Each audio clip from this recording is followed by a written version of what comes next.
Saya Winandia Terlip dengan NIM 182221021 dari kelas Mekanika Fluida B1. Di sini saya akan membuat sebuah video yaitu untuk guna eh, menyelesaikan tugas ujian tengah semester yang diberikan dosen pengampu pada mata kuliah ini yaitu Pak Sugi. Di sini saya diberikan tugas untuk mengerjakan jurnal aliran fluida.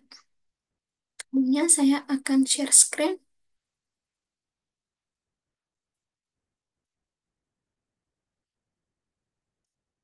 Inilah hasil pengerjaan jurnal saya. Dalam pengerjaan jurnal ini, saya dibantu dengan AI, yaitu ChatGPT, dan beberapa jurnal yang saya akses. Simulasi aliran beda dalam kanal terbuka dengan hambatan melengkung dan hambatan kotak menggunakan pendekatan Napier-Stokes. Yang pertama sekali itu dalam jurnal ini ada abstrak. Studi ini bertujuan untuk mensimulasikan aliran fluida dalam kanal terbuka dengan dua jenis hambatan. Hambatan berbentuk melengkung dan hambatan berbentuk kotak. Pendekatan numerik dilakukan dengan menyelesaikan persamaan Navier-Stokes tak termampatkan secara dua dimensi. Simulasi dilakukan menggunakan metode beda hingga eksplisit dan skema waktu Forward Time Center Space atau FTCS. Hasil simulasi menunjukkan perbedaan distribusi kecepatan dan pola pusaran di sekitar hambatan. Hambatan melengkung menghasilkan pola aliran yang lebih streamline dibandingkan hambatan kotak yang menimbulkan separasi dan pusaran lebih kuat. Studi ini menunjukkan pentingnya membentuk hambatan dalam mempengaruhi efisiensi aliran fluida dalam kanal terbuka. Adapun kata kuncinya yaitu kanal terbuka, Napier-Stokes, simulasi numerik, hambatan melengkung, hambatan kotak. Selanjutnya, bagian latar belakang. Aliran fluida kanal terbuka merupakan topik penting dalam bidang rekayasa hidraulik dan lingkungan. Kanal terbuka digunakan secara luas dalam sistem irigasi, saluran drainase, kanal buatan, hingga sungai alami. Studi aliran dalam kanal terbuka tidak hanya penting untuk efisiensi transportasi air, tetapi juga untuk mitigasi banjir, pengendalian erosi, dan perancangan struktur bangunan air. Dalam praktik rekayasa, seringkali kanal dilengkapi dengan berbagai bentuk struktur hambatan buatan untuk tujuan tertentu, seperti memperlambat laju aliran, menaikkan tinggi muka air, atau mengarahkan arus. Bentuk hambatan tersebut sangat beragam, dari bentuk kotak yang umum digunakan dalam infrastruktur teknik sipil, hingga bentuk melengkung yang meniru formasi alami seperti batuan sungai. Variasi bentuk ini dapat memengaruhi perilaku aliran, distribusi tekanan, serta efisiensi sistem kanal secara keseluruhan. Seiring perkembangan teknologi komputasi, pendekatan numerik terhadap permasalahan aliran fluida semakin berkembang. Salah satu pendekatan fundamental yang masih luas digunakan adalah penyelesaian numerik terhadap persamaan Napier-Stokes. Persamaan ini mewakili hukum kekekalan dan massa pada fluida dan sangat cocok untuk mensimulasikan berbagai jenis aliran. Penggunaan metode numerik seperti metode beda hingga dengan skema waktu T, FCS memungkinkan simulasi aliran dilakukan secara efisien tanpa memerlukan eksperimen fisik yang kompleks dan mahal. Penelitian ini menyimulasikan dua kondisi aliran. Yang pertama, aliran melalui kanal dengan hambatan berbentuk kotak. Kedua, aliran melalui kanal dengan hambatan berbentuk setengah lingkaran. Hasil perbandingan dari kedua kondisi ini diharapkan dapat memberikan pemahaman lebih dalam mengenai pengaruh bentuk hambatan terhadap efisiensi dan kestabilan aliran, serta kontribusinya dalam desain kanal yang terbuka optimal. Selanjutnya, studi pustaka. Aliran fluida dalam kanal terbuka adalah aliran yang permukaan atasnya itu bersinggungan langsung dengan atmosfer dipengaruhi oleh gravitasi. Contohnya meliputi sungai, saluran irigasi, dan selokan. Karakteristik penting dari aliran kanal terbuka adalah meliputi adanya permukaan bebas, variasi kedalaman dan kecepatan aliran, serta interaksi dengan bentuk dasar kanal. Untuk menganalisisnya, digunakan prinsip dasar mekanika fluida, yaitu hukum kekekalan massa dan momentum. Aliran bisa diklasifikasikan berdasarkan kecepatannya, kedalaman relatif terhadap hambatan, serta karakteristik geometri salurannya. Selanjutnya, persamaan kontinuitas. Persamaan kontinuitas adalah bentuk matematis dari hukum kekekalan massa dan menyatakan persamaan massa fluida tidak dapat diciptakan atau dimusnahkan. Nah, persamaannya itu do U per do X ditambah dengan do V per do Y sama dengan 0. Persamaan ini menyatakan bahwa untuk fluida tak termampatkan, jumlah yang masuk ke dalam suatu volume kontrol harus sama dengan jumlah massa yang keluar. Apabila tidak terpenuhi, maka akan terjadi akumulasi massa yang tidak diinginkan dalam simulasi. Persamaan ini penting untuk menjaga stabilitas dan akurasi model numerik aliran. Selanjutnya ada persamaan Navier-Stokes untuk fluida tak termampatkan. Persamaan Navier-Stokes menggambarkan keseimbangan gaya-gaya yang bekerja pada elemen fluida. Untuk tak termampatkan dua dimensi diberikan persamaan seperti ini. Persamaan yang merepresentasikan perubahan kecepatan akibat pengaruh konveksi, tekanan, dan viskositas. Dalam konteks simulasi kanal terbuka, persamaan ini membantu memahami perilaku aliran di sekitar hambatan, baik melengkung maupun kotak. Solusi numerik dari persamaan ini menjadi dasar utama untuk menentukan distribusi kecepatan dan tekanan dalam simulasi yang dilakukan. Metode beda hingga atau finite difference method merupakan teknik numerik untuk menyelesaikan persamaan diferensial dengan menggantikan turunan-turunan dalam persamaan tersebut menjadi grid atau mesh yang terdiri dari node-node diskret. Dalam penelitian ini digunakan grid dua dimensi. Skema waktu yang digunakan adalah forward time central space, yaitu pendekatan eksplisit di mana turunan waktu dihitung menggunakan titik di sekitar titik pusat. Nah, di sini terdapat pertemuan turun waktu dan turunan ruang. Nah, skema FTCS mudah diimplementasikan dan memadai untuk simulasi aliran tak termampatkan dengan kondisi yang sederhana. Namun, karena sifatnya yang eksplisit, metode ini mensyaratkan langkah waktu delta T yang sangat kecil agar tetap stabil. Oleh karena itu, perlu dipastikan bahwa kriteria stabilitas numerik seperti syarat CFL terpenuhi. Diberikan seperti persamaan itu, di mana U dan V adalah kecepatan maksimum dalam arah X dan Y. Jika syarat ini dilanggar, maka solusi numerik menjadi tidak stabil dan memberikan hasil yang tidak akurat. Dengan metode ini, perubahan distribusi kecepatan dan tekanan seiring waktu dapat dihitung secara berulang, sehingga diperoleh gambaran evolusi aliran dalam kanal terbuka dengan hambatan. Nah, selanjutnya bagian metodologi.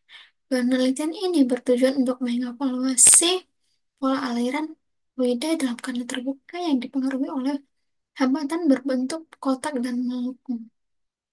Melalui pendekatan numerik, simulasi dilakukan berdasarkan persamaan Navier-Stokes yang diselesaikan menggunakan metode beda hingga secara eksplisit. Tujuan dari analisis ini adalah untuk mengidentifikasi perubahan karakteristik aliran variasi bentuk hambatan dalam kanal. Selanjutnya, desain geometri dan domain simulasi.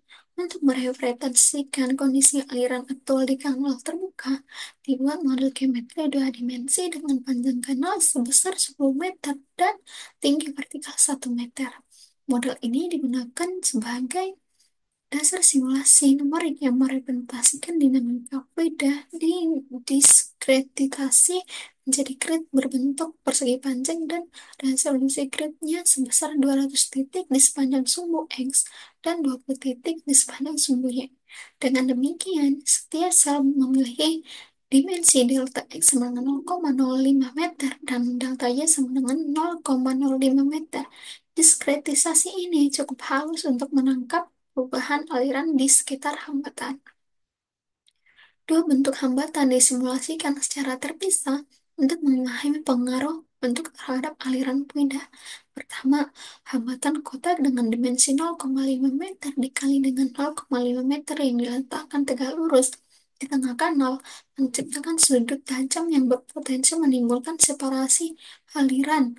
Kedua, hambatan sekitar setengah lingkaran dengan jari-jari 0,25 meter yang diletakkan dengan sisi datar menyatu pada dasar kanal. Bentuk ini menyerupai penghalang alami seperti batu besar di sungai dan dengan desain aerodinamis untuk mengurangi turbulensi. Penempatan kedua hambatan pada posisi yang identik dalam domain simulasi dilakukan untuk menjamin keadilan dalam perbandingan. Pengaruh masing-masing bentuk terhadap pola kecepatan, tekanan, dan pusaran dianalisis secara kualitatif dan kuantitatif. Nah, selanjutnya ada kondisi batas. Kondisi batas yang tepat sangat penting untuk memperoleh hasil simulasi yang akurat dan realistis. Dalam studi ini digunakan tiga jenis batas, yaitu inlet. Kecepatan tidak diatur dengan konstan dengan nilai U1 meter per sekon dan V sama dengan 0 meter per sekon. Merepresentasikan aliran masuk laminar dan seragam pada walk anal. Outlet. Ini adalah keluaran. Ditetapkan tekanan nol untuk memungkinkan aliran keluar secara bebas tanpa hambatan balik. Ini mencerminkan kondisi terbuka yang umum digunakan dalam simulasi kanal, dinding kanal, dan permukaan hambatan. Diberlakukan syarat nol slip, yaitu U sama dengan 0 dan Y sama dengan 0, di mana kecepatan fluida di dekat permukaan padat dianggap 0. Syarat ini mewakili interaksi viskos antara fluida dan permukaan padat yang menyebabkan pembentukan lapisan batas. Seluruh kondisi batas diperbarui secara berkala dalam sistem iterasi waktu, sesuai dengan skema diskretitasi waktu dan ruang untuk menjaga konservasi massa dan momentum. Parameter simulasi. Dalam penelitian ini, ada simulasi numerik. Ini menggunakan parameter yang menggambarkan sifat fisik fluida dan mempertimbangkan kestabilan numerik. Parameter-parameter utama yang digunakan adalah panjang kanal, tinggi kanal, grid horizontal, grid vertikal, densitas fluida, viskositas kinematik. Nah, kriteria stabilitas numerik diperiksa menggunakan angka Current Free Slave Weight atau CFL. Diberikan persamaan seperti ini hingga eh, dihasilkan CFL-nya itu lebih kecil dari 1. Hal ini menunjukkan Hal ini menunjukkan bahwa simulasi berada dalam batas stabil. Selain itu, bilangan Reynolds juga dihitung untuk mengevaluasi sifat alirannya. Bilangan Reynolds-nya itu lebih besar dari 4.000, menunjukkan bahwa aliran tergolong turbulen yang mendukung analisis pola aliran kompleks seperti separasi atau pusaran. Implementasi numerik. Simulasi numerik dilakukan dengan memanfaatkan Python sebagai bahasa pemrograman utama dan pustaka ilmiah seperti NumPy, SciPy, dan Matplotlib untuk modifikasi matriks dan visualisasi. Implementasi dilakukan melalui beberapa tahap. Yang pertama, inisialisasi. Matriks kecepatan, tekanan, serta parameter fisik dan geometris diatur sebagai array dua dimensi dengan nilai awal nol atau nilai tertentu sesuai dengan kondisi batas. Yang kedua, diskretisasi persamaan Navier-Stokes. Persamaan momentumnya diberikan seperti itu. Nah, persamaannya ini juga dikonversi lagi menjadi seperti ini dan diselesaikan secara iteratif menggunakan metode Jacobi, Gauss-Seidel, atau Over Relation atau SOR. Keempat, koreksi kecepatan. Setelah ketekanan diperoleh nilai U dan V dikoreksi dan melalui persamaan ini. Yang kelima, loop iterasi. Iterasi dilanjutkan hingga nilai residual perubahan antar literasi lebih kecil dari nilai ambang toleransi dengan epsilon lebih kecil dari 10 pangkat minus 6. Selanjutnya, 6. eh, visualisasi. Data hasil simulasi divisualisasikan dalam bentuk kontur tekanan, garis arus, vektor kecepatan. Visualisasi dilakukan untuk memahami fenomena seperti separasi, zona stagnasi, dan daerah vortex. Simulasi dilakukan menggunakan simple semi-implicit method for phrases link equation untuk menghubungkan tekanan dengan kecepatan.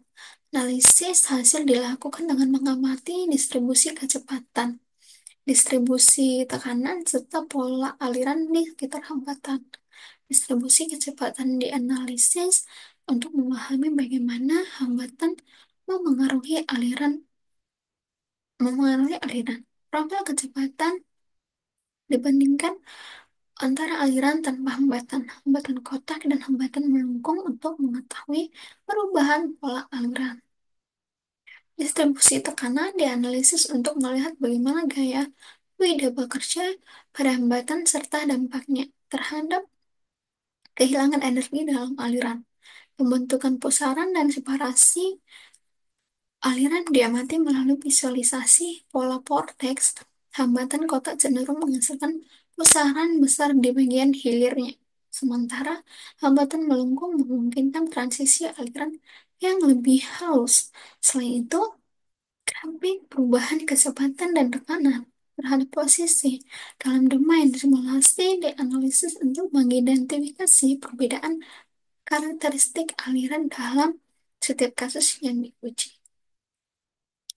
Untuk memastikan keakuratan pendekatan numerik yang digunakan, hasil simulasi divalidasi dengan data eksperimen atau literatur yang relevan.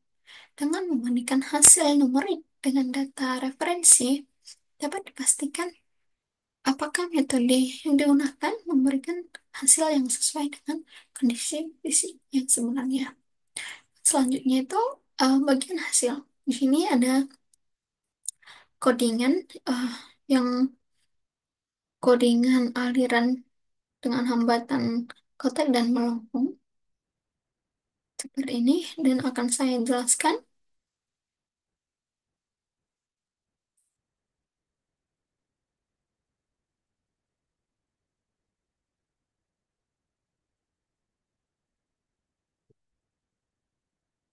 Inilah output yang dihasilkan yaitu eh, gambar eh, aliran sungai dengan penghalang kotak atau hambatan kotak dan aliran sungai dengan penghalang melengkung. Nah, pembahasan. Saya akan menjelaskan ya, mensimulasikan dan memvisualisasikan perilaku aliran fluida dalam skala terbuka saat terdapat dua bentuk penghalang berbeda. Yaitu penghalang kotak seperti tiang atau bangunan persegi dalam sungai. Kedua, penghalang melengkung seperti dasar sungai yang berbentuk gelombang. Nah, simulasi ini berdasarkan persamaan Navier-Stokes dua dimensi tak termampatkan menjelaskan bahwa kecepatan fluida berubah akibat tekanan dan viskositasnya. Kecepatan aliran. Kecepatan aliran direpresentasikan oleh dua komponen, yaitu U dengan kecepatan arah horizontal sepanjang kanal dan V eh, kecepatan arah vertikal tegak lurus kanal. Kecepatan total di setiap titik dalam aliran dihitung menggunakan rumus P total sama dengan akar dari U kuadrat ditambah dengan P kuadrat. Perhitungan kecepatan di beberapa titik. Di sini saya sudah menghitung eh, perhitungan kecepatan di beberapa titik, yaitu yang pertama jika y-nya itu sama dengan nol dengan menggunakan rumus yaitu V sama dengan 0,1 dikali dengan sin nol sama dengan nol. V total sama dengan akar dari 1 kuadrat ditambah 0 kuadrat sama dengan 1000 meter per sekon. Juga di sini saya menghitung kecepatannya di beberapa titik hingga dengan Y sama dengan 3V per 2 atau sama dengan nilainya sejumlah 4,71 meter. Nah, interpretasinya, bagian yang kotak itu kecepatan puncak tinggi karena celah sempit, tapi rata-rata lebih rendah karena banyak area stagnan. Melengkung, kecepatan lebih merata, tidak terlalu ekstrem. Nah, selanjutnya itu perbandingan distribusi tekanan. Dalam fluida, gradien tekanan mendorong aliran dari area bertekanan tinggi ke rendah. Objek atau penghalang mendorong penumpukan tekanan di depannya dan penurunan tekanan di belakangnya, terutama untuk bentuk tajam seperti kotak. Tekanan mempengaruhi arah dan kecepatan fluida melalui persamaan Navier-Stokes. Seperti persamaannya, pada aliran fluida dalam kanal terbuka yang mengalami hambatan, distribusi tekanan sangat bergantung pada bentuk penghalang yang dilalui oleh fluida. Pada penghalang berbentuk kotak, tekanan tertinggi terjadi tepat di depan permukaan kotak. Hal ini disebabkan oleh fluida yang secara langsung menabrak permukaan datar penghalang, menyebabkan penumpukan tekanan di area tersebut. Di sisi lain, di bagian belakang kotak, tekanan cenderung turun drastis karena terbentuknya daerah bayangan aliran atau wake yang mengakibatkan aliran menjadi tidak stabil dan menghasilkan pusaran. Gradien tekanan di sekitar penghalang kotak sangat tajam dan tidak merata, khususnya di sekitar sudut-sudut tajam kotak, yang menciptakan perubahan tekanan secara mendadak dan menyebabkan untuk menjadi menjadi lebih turbulen. Sementara itu, pada penghalang berbentuk melengkung, distribusi tekanan cenderung lebih halus dan menyebar secara merata mengikuti kontur lengkungan. Tekanan tertinggi biasanya muncul pada bagian lengkungan, tepat saat fluida mulai terdorong naik mengikuti bentuk penghalang. Saat fluida meluncur melewati puncak lengkungan, tekanan mulai menurun secara perlahan dan stabil karena bentuk lengkung yang halus dan mengikuti arah aliran. Gradien tekanan yang terbentuk pun lebih kecil dan terdistribusi secara simetris. Hal ini menyebabkan aliran tetap searah dan tidak membentuk pusaran seperti pada penghalang kotak. Perbandingan ini menunjukkan bahwa bentuk penghalang berpengaruh signifikan terhadap karakteristik distribusi tekanan. Hambatan kotak cenderung menimbulkan perubahan tekanan yang tajam dan tidak stabil, sedangkan hambatan melengkung menghasilkan distribusi tekanan yang lebih teratur, menjaga kestabilan aliran, dan mengurangi potensi turbulensi di sekitar penghalang. Nah, selanjutnya itu perhitungan bilangan Reynolds-nya atau RE. Dalam dinamika fluida, bilangan Reynolds adalah bilangan tak berdimensi yang menunjukkan perbandingan antara gaya inersia terhadap gaya viskos dalam satu aliran fluida. RE digunakan untuk menentukan apakah aliran tersebut laminar atau turbulens. Semakin tinggi nilai RE, semakin besar kecenderungan aliran menjadi turbulen. Di ulangan Reynolds dihitung dengan rumus RE sama dengan rho dikali U dikali L per mil. Dengan rho-nya itu 1000 kilogram per meter kubik, L-nya 1 M, 1 meter, mu-nya 0,01 PA dikali S. Yang pertama itu, eh di sini kita menghitung eh, RE dari hambatan kotak dan melengkung. Yaitu yang pertama, hambatan kotak dengan nilai V-nya itu 0,35 meter per sekon.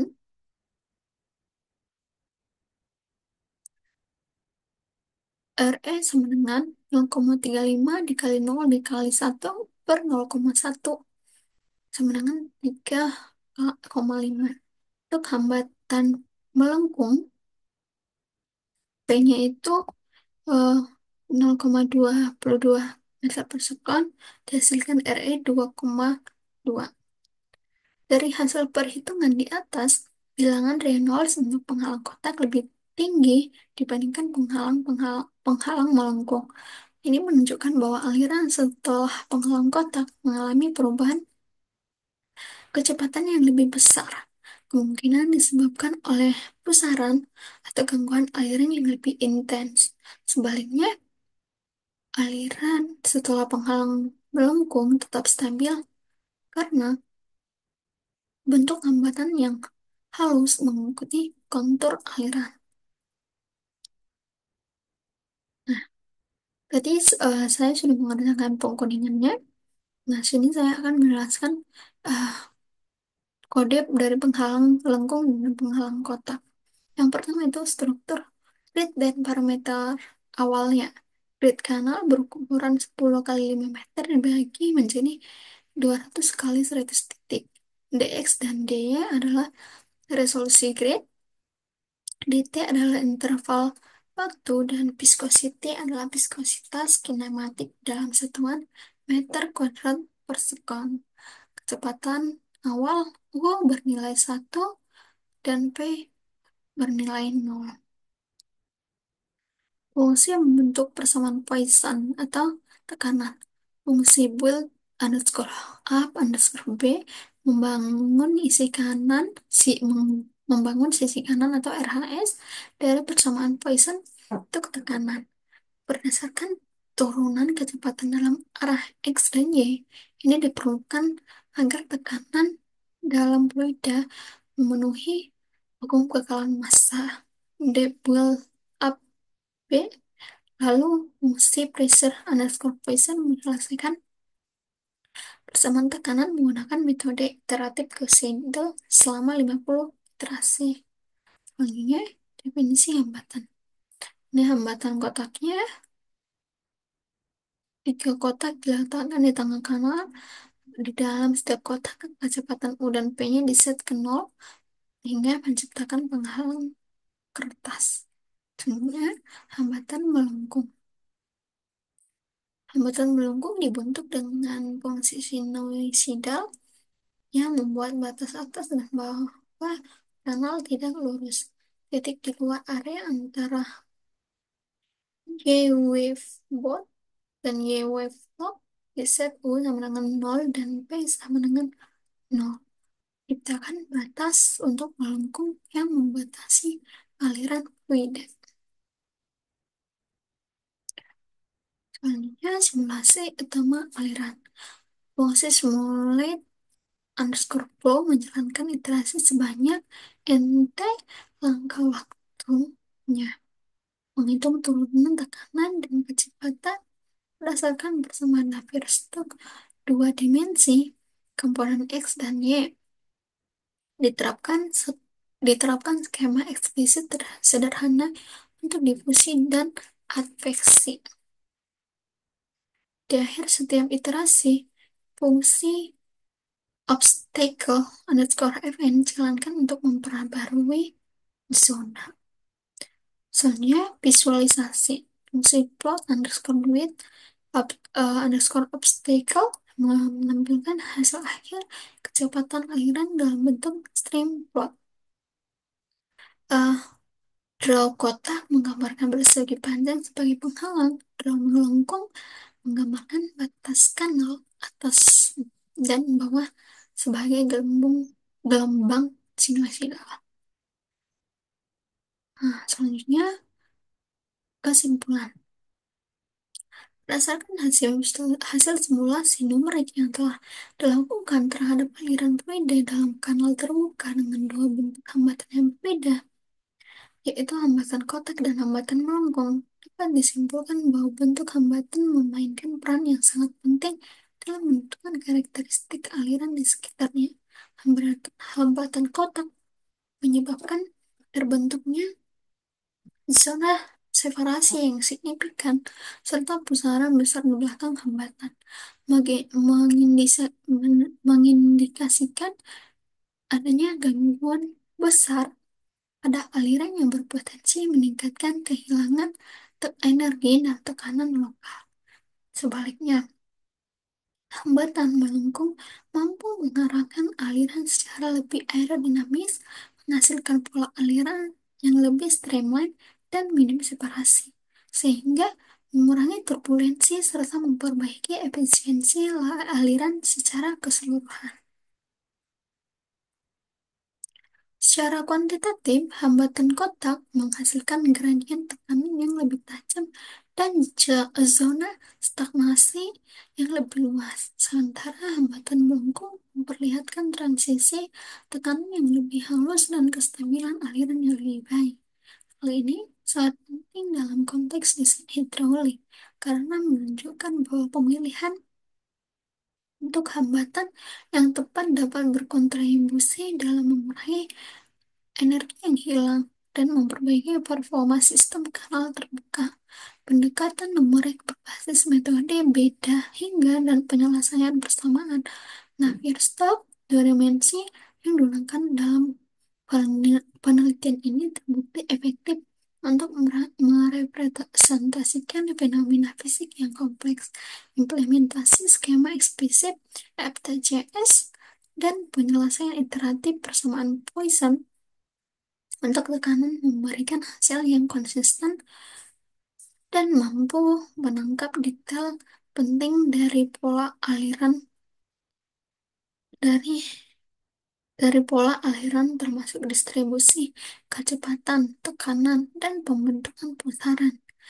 Dengan mempertimbangkan hasil ini, studi ini dapat menjadi acuan penting dalam rekayasa kanal, desain struktur pengatur aliran, serta konservasi energi pada sistem distribusi air terbuka. Penelitian ini selanjutnya dapat memperluas analisis ini ke dalam domain dimensi dan mempertimbangkan pengaruh variasi debit, bentuk hambatan tambahan atau kondisi batas dinamis untuk meningkatkan ketelitian dan relevansi aplikatif hasil simulasi. Dan inilah daftar pustaka jurnal-jurnal yang saya akses.